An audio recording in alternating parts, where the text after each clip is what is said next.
On this day, Jesus is showing us, He's giving us a picture, He's giving us a demonstration, He's giving us a real-life metaphor for His return. That's what the entry into the holy city is. It's an acting out of Jesus' second return.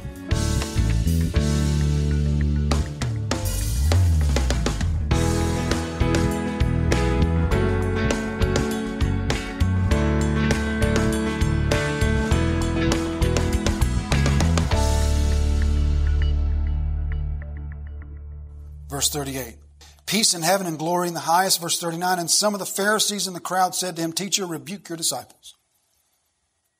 He answered, I tell you, if these were silent, the very stones would cry out. And when he drew near and saw the city, he wept over it. So, picture the scene. The disciples are just louder and louder and louder. Hosanna, blessed is the name of the Lord. And then here's Jesus, weeping. There's several words in the Greek that can mean cry. Luke uses the strongest one he can use. So what Luke is saying is Jesus isn't shedding a tear. Jesus didn't get teary-eyed. He's sobbing. This word could mean bewailing or moaning with lamentation. This is a stronger word than John uses to describe Jesus at the tomb of Lazarus. Jesus is wailing.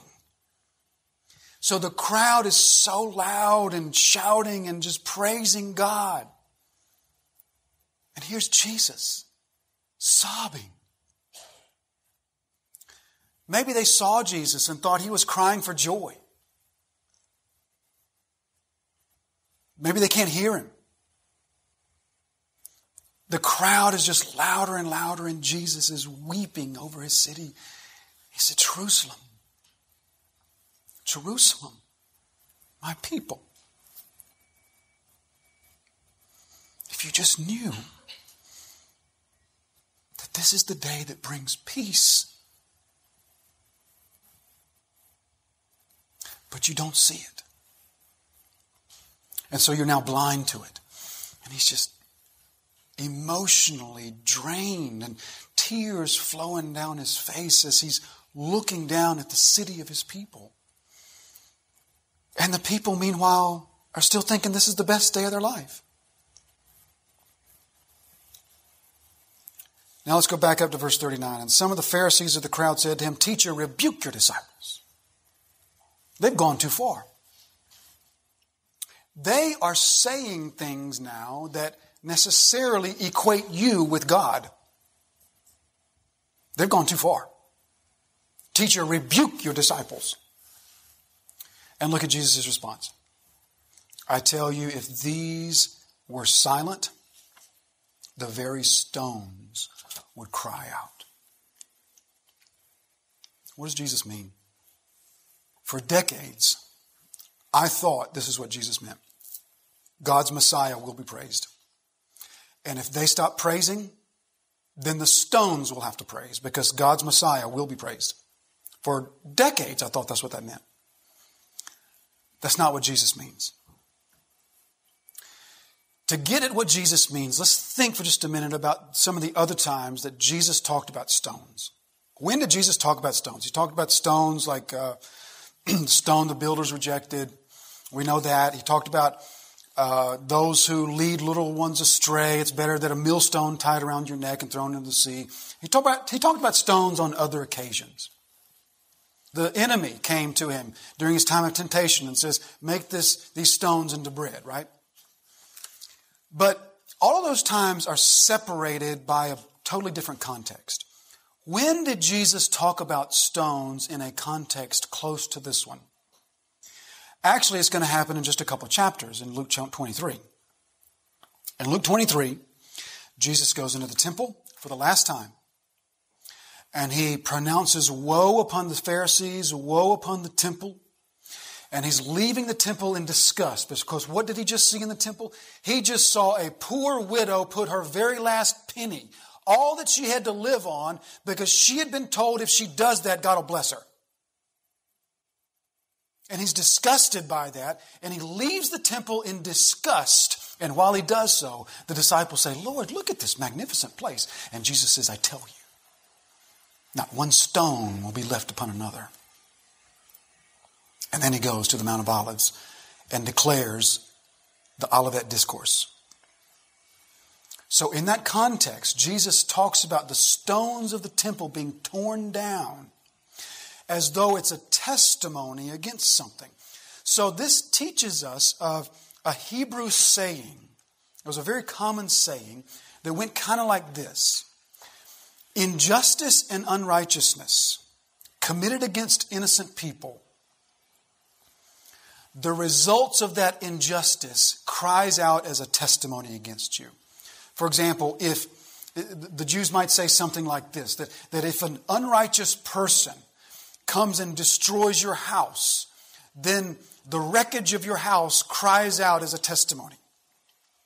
We see a similar thing in Habakkuk chapter 2. Habakkuk is talking about the Babylonians and how the Babylonians are such an unrighteous, unjust people. And he says, woe to these Babylonians who come and they tear down these houses. He says, the stones of the houses and the beams of the houses will cry out against you. And that was a common Hebrew saying. That when injustice and unrighteousness produce destruction, the destroyed things cry out as testimony against your unrighteousness. Not unlike what God said in Genesis chapter 4 when he comes to Cain and says, Cain, the blood of your brother Abel is crying out to me from the ground. Not unlike what Jesus will say later about the blood of the prophets crying out from the ground. Or what the martyrs, those who have lost their life for Jesus, will say in the Revelation when they say, Lord, our blood cries out to you. When will you avenge it? So there was this common saying that if out of unrighteousness stones were torn down, then those stones would cry out as testimony against your unrighteous acts. That's what Jesus is saying. He is saying, if they stop proclaiming me as Messiah, then the consequence is going to be this will be torn down, and the very stones will be the testimony of your unrighteousness. He says this explicitly in just a few sentences.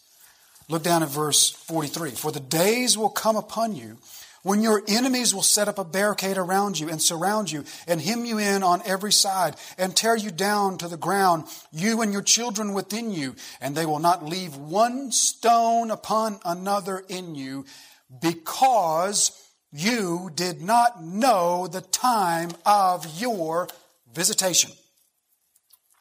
Jesus makes it explicit there. The Messiah of God's people is entering the holy city. And for the moment, they are expressing recognition of him.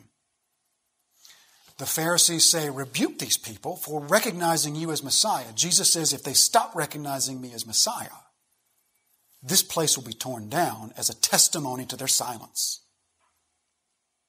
That's exactly what happened. They are proclaiming him as the king, the son of David now. But those proclamations will soon stop. And they will turn into the proclamations of crucify him, give us instead the robber, the murderer, and crucify him, away with him. And Jerusalem will never again to this day proclaim Jesus as Messiah.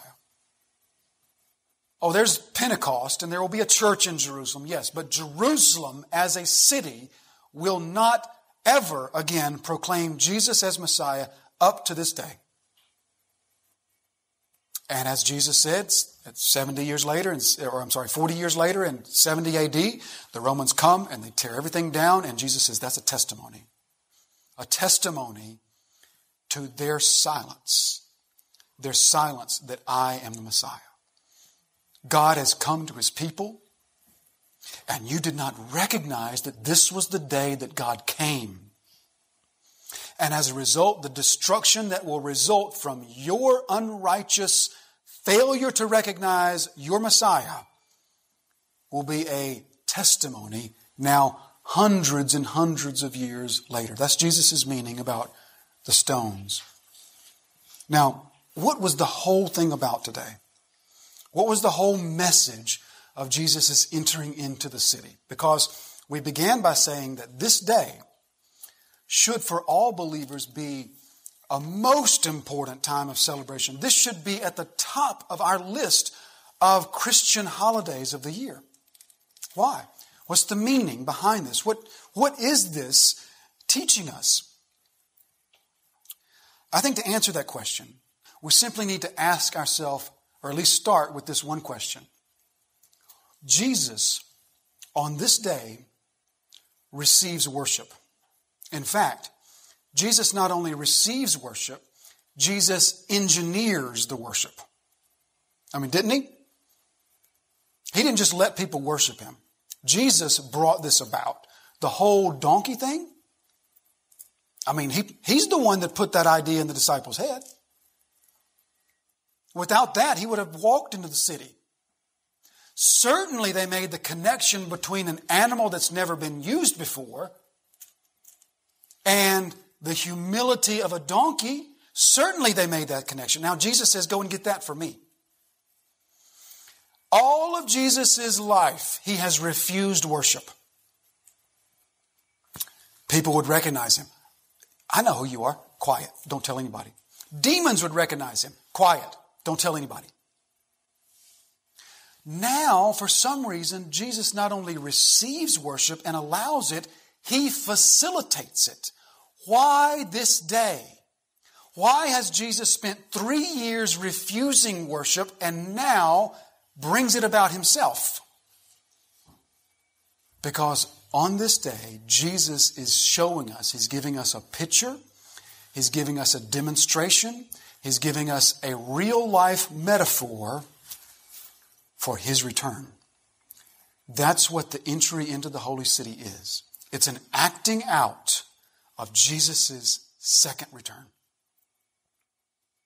Let's just see some of the ways, some of the parallels about Jesus' entry into the holy city that teach us this is really about Jesus' next entry into the city. I already mentioned that it follows immediately after the parable of the 10 minas. We won't go through that parable, but just suffice to say the point of that parable is about Jesus' return. But then looking at Jesus' entry in itself, let's just take a look at some of the significant parallels. Number one, Jesus, as we just said, allowed himself to be worshiped. He never allowed himself to be worshiped before. Now, he allows it. He brings it about. In other words, he asks for it. Jesus will be worshiped on this day because the next time Jesus is worshiped is on his return. The next time Jesus is publicly worshiped will be on his second return. In addition to this, the entire people present are showing Jesus submission. Everyone there is showing, remember the cloaks that they're laying down before the donkey? They're showing their submission.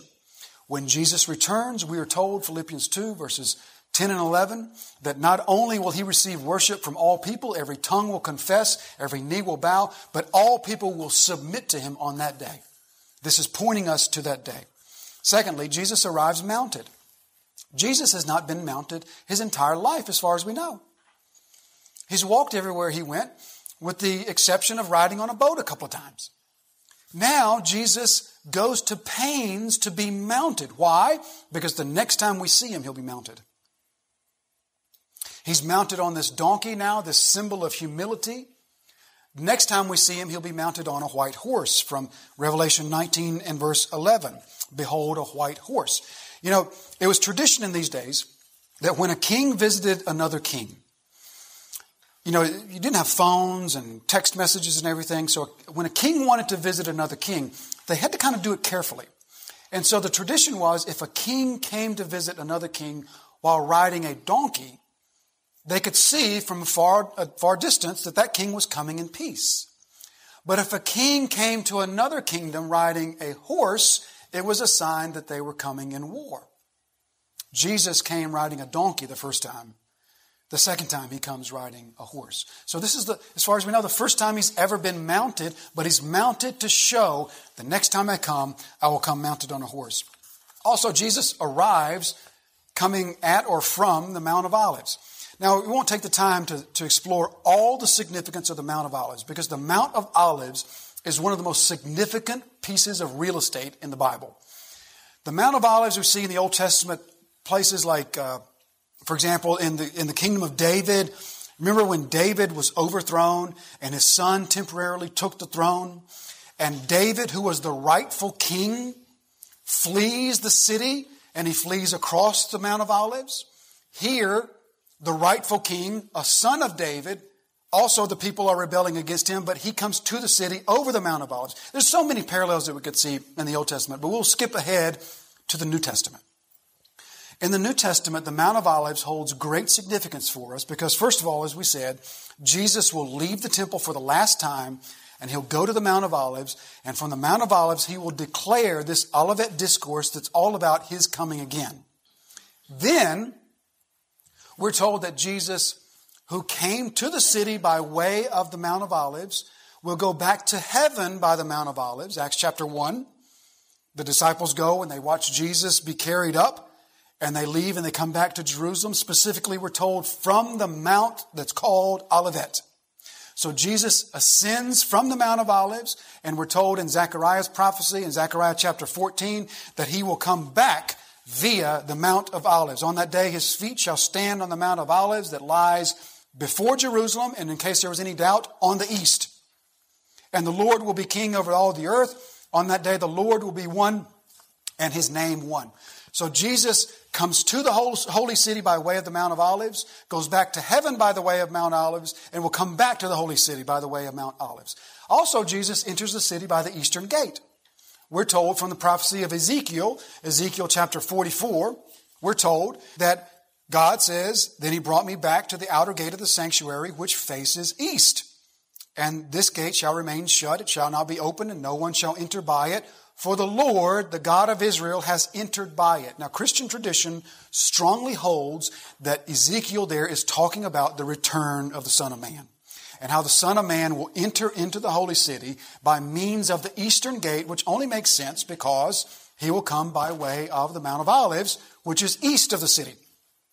So Jesus enters the eastern gate. He will enter the eastern gate again when he returns. Jesus also comes down to the city. The Mount of Olives, as we said, is some 330 feet above the city. So it's like Jesus is symbolically coming down as he will come down from the clouds again when he returns. So he's coming down into the city. When he returns, he will come down into the city as well. This is also Jesus' second coronation. We're told that when we see him again, he will be wearing a crown of gold. This is his first coronation. The next time will be his second coronation. Jesus' arrival is immediately followed by judgment. Think about this. Jesus enters into the city, and entering into the city, he immediately goes to the temple. And the next morning, he comes back, and the first thing that he does is he cleanses the temple. This is an act of judgment. In fact, the whole week is about condemnation and judgment. So Jesus comes into the city, and the first thing he does in the city is judgment. When Jesus returns, we're told the first thing he will do is judgment. We will stand before him in judgment, we are told. Revelation 20 and verse 12, "I saw the dead, great and small, standing before the throne. Books were opened, then another book was opened, which is the book of life. And the dead were judged by what was written in the books according to what they had done." So these are ways in which Jesus' entrance into the city parallel or point us to, or they're an acting out of Jesus' return. Now, let me be careful to say this. Most of you probably know that I believe the scriptures teach that Jesus will return again one more time, and that is at the end of the period that the Bible calls the Great Tribulation. Not everybody in the room believes that, and that's fine. If you believe the scriptures teach that Jesus will return, first of all, in this sort of a secret coming, and the church will be secretly taken away, and then Jesus will return again, that's fine. My point is not to change your mind. My point, though, is to say that if you are open to seeing, as I see the scriptures teach, that Jesus comes one more time at the end of the tribulation, then the picture of Jesus' entrance into the city becomes more vivid. It becomes even more living color. And here's why. When Jesus returns again, His return will be supremely public. We're told every eye will see Him. Do you know this is the most public day of Jesus' entire life? Even more public than the day of His crucifixion. This is the most public day of His entire life. When He returns, He will return in a way that's visible to every eye. But here is the real gem. Here is what makes this such an analogy or an acting out of such living, vivid color for me. And it's this. When Jesus returns, He will be escorted into the city. So Matthew tells us very specifically that Jesus is entering into the city with two different crowds of people. One is the crowd that's following Him, and the other is the crowd that comes out of the city to meet Him. So Jesus is approaching the city, and behind Him is a great entourage of followers, and from the city comes another crowd to meet Him, and then together these two crowds of people escort Jesus into the city. That is a precise, in my view, precise picture of Jesus' return. When Jesus returns on the clouds, I believe the Scriptures teach that He brings with Him the souls of those who are already with Him, and He is met by those who are still alive who believe in Him, and meeting Him, they then escort Him into His kingdom. This is a picture that the Bible shows to us on at least three occasions. 1 Thessalonians 4, we're familiar with that, the passage about meeting Jesus in the air. That same word that Paul used is used two other times in the Scripture. It's used at the end of the story of Acts, and it's used in the parable of the 10 widows. I mean, not the 10 widows, the 10 virgins. That was kind of the polar opposite, wasn't it? The parable of the 10 virgins. Now, both of those times, all three of those times, it means the same thing. It means that there is an important person approaching a city or a town, and a delegation from the town comes and meets them and escorts them in. Paul, near the end of the story of the Acts, Paul approaches Rome, and a group of believers from Rome come out and meet him, and together with those who are with Paul, escort him into the city. In the parable of the 10 virgins, the faithful virgins go out and meet the bridegroom and escort him into the bride feast. And I believe that what Paul's saying in 1 Thessalonians 4 is that when Jesus returns, He has with Him the souls of those who are departed in Christ, and those who are in Christ and still alive meet Him and escort Him into His kingdom. That is a precise picture of what Matthew shows us here. Now, again, let me be quick to say, if the Scriptures don't lead you to believe, it's fine. I think it makes the picture more vivid, but in any case, it's undeniable that this entire event is a picture of His glorious, victorious return. That is why this is, aside from Resurrection Day, this is the greatest Christian holiday we can observe. Because this is the holiday that's about our King coming back for us. Jesus is coming back. He's coming back in great victory and in great glory. And He goes to the trouble to show us this picture of what it will be, so that we can look to this, and on this day, 1 week before Resurrection Day, we can say, that's the day. That's the day that's my hope.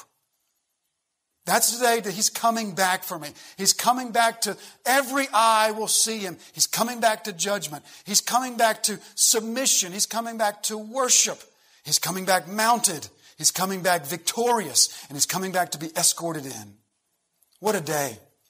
That's what this story is all about. And that's why we as believers Oh, we should take such great joy in Jesus' entrance into the city, because this is the greatest reminder. If you wanted to preach about the return of Jesus Christ, there's no greater text to go to than his entrance into the city. This is why all four gospel writers wanted to include it. This is why Luke so carefully puts it together with the parable of the 10 minas. This is why each one of the gospel writers is so careful to say, not only is Jesus fulfilling prophecy, he is showing us what he will do when he returns. Thank you for listening to today's episode of Truth That Transforms with pastor and Bible teacher Jason Wilkerson. Truth That Transforms is the daily teaching broadcast of Disciples Fellowship Church. We invite you to visit our website, where you will find more resources to help in your journey of discipleship. You can find us at www.disciplesfellowshipnc.com or connect with our Facebook page at Facebook/DisciplesFellowshipNC. Truth That Transforms exists to glorify Jesus Christ through the teaching of his sanctifying and disciple-making word.